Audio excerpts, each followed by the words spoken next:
Group 1 పోస్టుల విషయంలో AP high court ఆగ్రహం వ్యక్తం చేసింది. గ్రూప్ 1 మెయిన్స్ లో ఎంపికైన అభ్యర్థులను కీలక పోస్టుల నుంచి అప్రాధాన్యత పోస్టులకు మార్చాలని ఇచ్చినటువంటి ఉత్తర్వులు అమలు కాకపోవడంపై హైకోర్టు ఆగ్రహం వ్యక్తం చేసింది.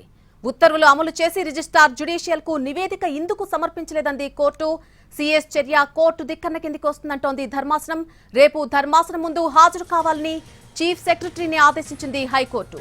కోర్టు ధిక్కరణ చర్యలు ఎందుకు ప్రారంభించకూడదో స్వయంగా కోర్టుకొచ్చి వివరణ ఇవ్వాలని సీఎస్ కు ఆదేశాలు జారీ చేసింది.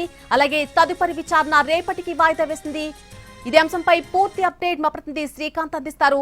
శ్రీకాంత్, కోర్టు ధిక్కరణ చర్యలు ఎందుకు ప్రారంభించకూడదు అనేది స్వయంగా కోర్టుకొచ్చి వివరణ ఇవ్వాల్సిందిగా హైకోర్టు తెలుపుతోంది. పూర్తి అప్డేట్ ఏంటి అంశానికి సంబంధించి?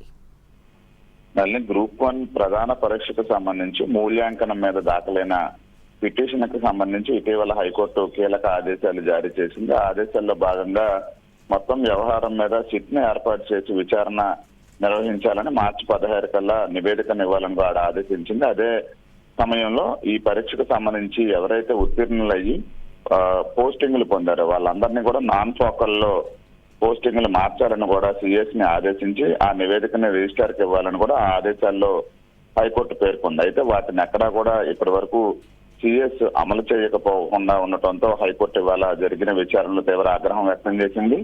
అభ్యర్థులను కీలక పోస్టుల నుంచి అప్రాధాన్య పోస్టులకు మార్చాలని గతంలో ఇచ్చిన ఉత్తర్వులు ఎందుకు అమలు చేయలేదనే అంశం మీద ప్రశ్నించింది. ఉత్తర్వులు అమలు చేసి రిజిస్ట్రార్ జ్యుడిషియల్ కి నివేదిక కూడా సమర్పించమని గతంలోనే ఆదేశాలు ఇచ్చినా కూడా సిఎస్ వాటిని పాటించకపోవడం పట్ల అయితే ధర్మాసనం ఆగ్రహం వ్యక్తం చేసింది. ఇదంతా కూడా కోర్టు ధిక్కరణకు వస్తుందని కూడా న్యాయస్థానం పేర్కొంది.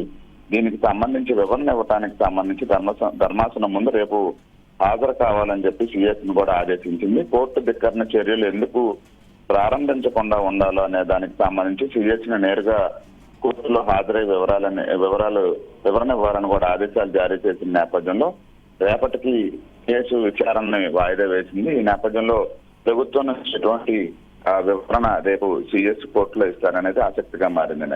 Right Srikanth, thank you for the update.